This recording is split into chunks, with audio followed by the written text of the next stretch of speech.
Otep à tous, bien-aimés frères et sœurs. Nous avons tous suivi les déclarations, l'interview de Robert Bourgi. Il y a une phrase et une seule qui a attiré mon attention, qui est passée un peu inaperçue. C'est que le président Laurent Gbagbo voulait s'attirer les grâces de Paris. Voilà la phrase capitale qui m'a fait réfléchir et c'est pour ça que je reviens sur cette question. Monsieur Bourgi affirme que le président Gbagbo voulait s'attirer les grâces de Paris. Donc, le président Laurent Gbagbo, comme je vous l'ai déjà dit, comme il a été dit déjà par Robert Bourgi, comme lui-même Gbagbo avait reconnu, Dieu merci, parce que c'est là sa différence avec les petits hommes politiques comme les Guillaume Soro et autres, que lui, il avait financé la campagne de Jacques Chirac, il a dit lui-même. Alors, pourquoi cette phrase me choque? C'est parce que je voudrais faire comprendre aux Africains, qui qu'ils soient, la France n'est pas notre ami. La France n'a pas d'amis, elle n'a que des intérêts. Si vous voulez être l'ami de la France, alors vous devrez lui donner ce que elle veut. Je reprends. Si vous voulez être l'ami de la France, si vous voulez avoir les grâces de la France, alors vous devez donner à la France ce que la France est en train de chercher dans votre pays. Ses intérêts, son influence, sa domination sur vous-même. Oui. Vous avez vu Laurent Gbagbo. Nous savons, Dieu merci, que Laurent Gbagbo, quand il voulait les grâces parce qu'il voulait la paix. Il se disait, bon, si je m'attire les grâces de la France, je vais avoir la paix. Voilà la logique de Gbagbo. Parce que nous devons tirer les leçons du passé. Ce n'est pas parce que c'est le président Gbagbo on ne peut pas critiquer. Non. Et même là, je ne critique pas, je tire une leçon. C'est une expérience pour tout homme politique africain que Laurent Gbagbo a fait là. C'est-à-dire que Laurent Gbagbo a expérimenté quelque chose.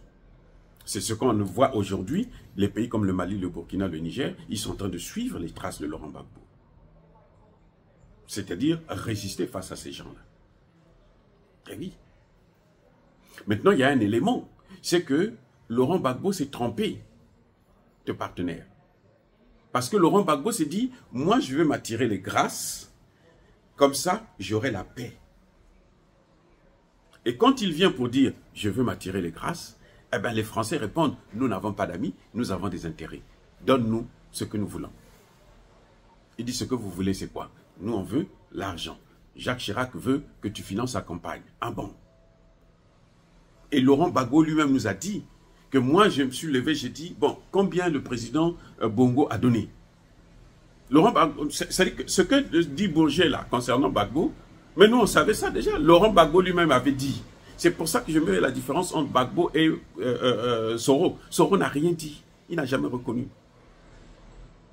que Gbagbo avait gagné l'élection. Il y a maintenant des gens qui vont vous dire, non, ne parlez pas de ça, c'est après 10 ans, ça c'est derrière nous maintenant, on va regarder. Ah oui! Tous ces morts-là, vous pensez qu'on va oublier ça? Mais il faut être fou. C'est méchant de dire des choses comme ça. Bref. Ce que je ne critique pas le président parce que je le soutiens de toutes les façons. Je crois que c'est la meilleure personne qui peut arranger. Mais il ne faut pas que ces mêmes erreurs puissent encore se revenir. C'est pour ça que je dois soulever ces problèmes-là. C'est capital. Hein, c'est essentiel. Laurent Gbagbo se dit, bon, puisqu'il faut financer la campagne de Chirac pour que nous puissions avoir la paix, alors, moi, je vais financer la campagne. Et Laurent Gbagbo demande à son entourage, dites-moi combien le président Bongo a donné. On lui dit, non, le président Bongo a donné tant. Bon, donnez à Chirac le même montant. Parce qu'ils voulaient s'attirer les grâces. Parce qu'ils voulaient s'attirer les grâces. Or, ces gens-là, ils n'ont pas de remords. Ils n'ont pas de pitié. Ils n'ont pas de reconnaissance. Et vous ne pouvez pas vouloir leur grâce et les combattre en même temps. Je reprends. Vous ne pouvez pas vouloir leur grâce et les combattre. Les combattre, c'est quoi? C'est affirmer la souveraineté de votre pays. Parce que eux, ils veulent manger, ils veulent s'accaparer de votre souveraineté. Ils veulent inhiber, ils veulent noyer, ils veulent se mettre au-dessus de vous. Ils veulent commander votre pays. Vous voulez la souveraineté, mais vous voulez quand même leur grâce. C'est là où c'est ce petit jeu-là que je voudrais vous ressortir. Laurent Gbagbo l'a expérimenté, il a échoué. Vous comprenez? Il a échoué. Et quiconque fera ça va échouer. Mamadi Doumbouya ne pourra pas réussir parce qu'il a accepté une base militaire française. Il ne pourra plus demander la souveraineté de son pays. Il ne peut pas, c'est pas possible. Et ce qui est pire, c'est que même ceux qui viendront après Doumbouya auront du mal à se débarrasser de la France. Parce que la souveraineté est déjà partie. En fait, la souveraineté, c'est le pouvoir d'un État.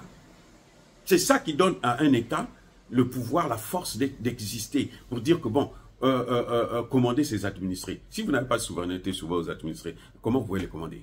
La souveraineté, c'est un pouvoir, en fait. Quand vous regardez bien, politiquement parlant, la souveraineté, c'est un pouvoir. On peut dire un pouvoir spirituel, mystique. Donc, quand vous donnez ça à l'autre, vous perdez la capacité de gérer votre pays.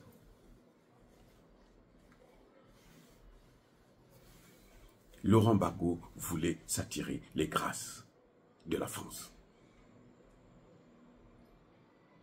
Et Laurent Gbagbo, le même Laurent Gbagbo, veut affirmer la souveraineté de son pays.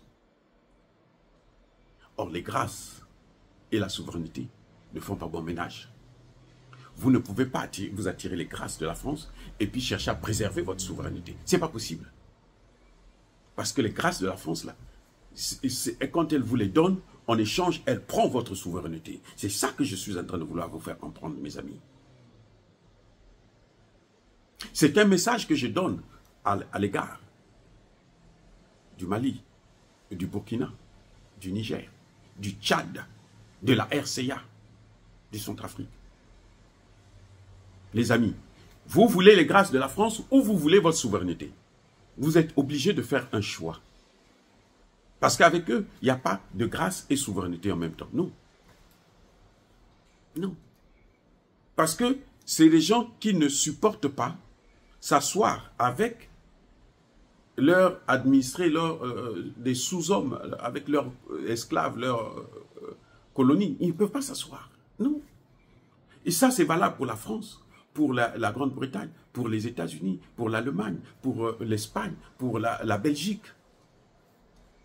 Les amis, vous avez vu Tshisekedi, il est allé aux Nations Unies. Après New York, il est d'abord parti à Bruxelles. Il va rassurer là-bas que non, oh, vous êtes des amis. Tu ne peux pas t'assurer des grâces et ta souveraineté. Laurent Gbagbo l'a expérimenté. C'est ça, ça dit que je ne critique pas Laurent Gbagbo, mais je veux que nous puissions tirer la leçon de ce qui s'est passé. Moi, je comprends tout à fait la position de Gbagbo. Même si j'étais à sa place, peut-être que je ferais la même chose à l'époque. Mais maintenant, je ne ferai plus la même chose. Puisque je sais que les deux ne peuvent pas se marier. Donc, pourquoi chercher ces grâces-là? Les amis, je vous dis ça parce que des pays comme ceux dont je venais de citer, là, y compris la RCA, le Gabon, où il y a eu de nouveaux gouvernements venus par coup d'État, qui ont été soutenus par la population, vous n'allez pas satisfaire les besoins de cette population si vous cherchez les grâces de la France. Les amis, vous ne pouvez pas vous attirer les grâces de la France et être souverain et gérer votre pays vous-même. et protégez vos intérêts et protégez vos matières premières. Les grâces de la France s'achètent avec les ressources humaines, avec les ressources naturelles. Donc vous, les hommes et les femmes, sont esclaves. Les matières premières sont contrôlées par eux. Ça leur appartient. Et si vous ne faites pas ça, vous ne respectez pas ce contrat, on vous fait la guerre. Et ce que j'aimerais bien aussi soulever, c'est que Laurent Gbagbo a respecté les accords. Il a donné l'argent. En principe, il devait avoir en échange la paix. Mais on a pris son argent et on ne lui a pas donné la paix. Vous voyez comment ça se passe? On a pris quand même son argent. On prend ce que tu as, le peu que tu as, on prend. On ne te donne pas la paix. Au point où Nicolas Sarkozy, quand il arrive, il dit « Je veux vitrifier ». C'est-à-dire que je vais transformer Gbagbo. Je veux le mettre dans, peut-être même dans l'acide. Dans un feu ardent, grand feu, il va cramer, brûler, et puis maintenant on va en faire un verre, un miroir. Maintenant on peut le regarder, voilà, il est tout petit, on l'a écrasé.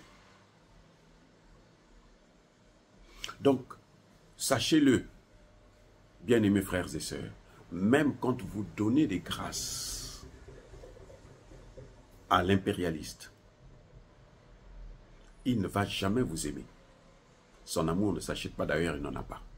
Il ne connaît pas ce que c'est que l'amour, il ne connaît pas ce que c'est que l'amitié. Ce que vous avez à faire, c'est vous mettre en face d'eux et protéger vos intérêts, y compris par la force, comme le font les pays du Sahel. Vous avez vu, comment vous appelez ça, le président Touadéra.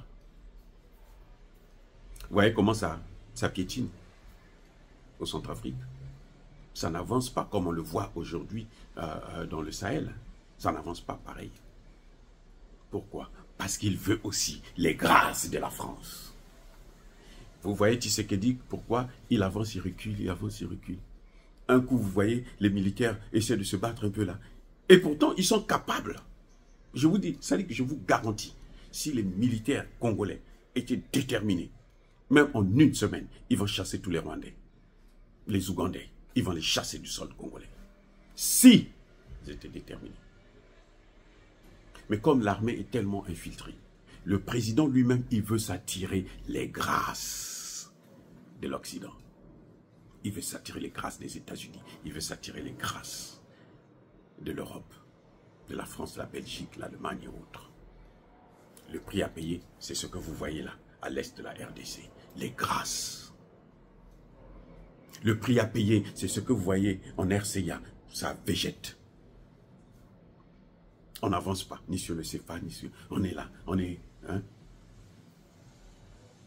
Au moins, Dieu merci, qu'on maintient au moins la sécurité.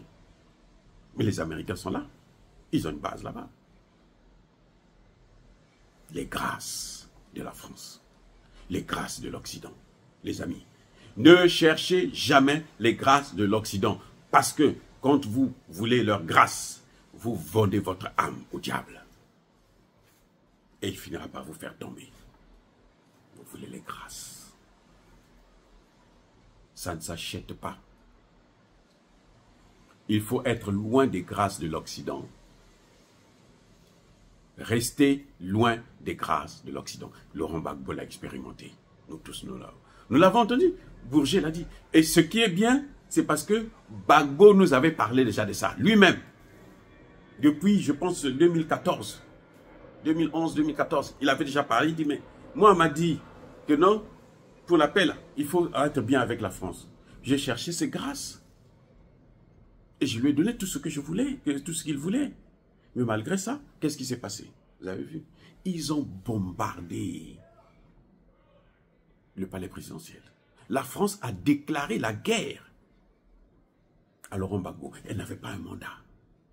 L'ONU ne lui a pas donné le mandat. Le Conseil de sécurité ne lui a pas donné ce mandat. Ils se sont donné ce mandat.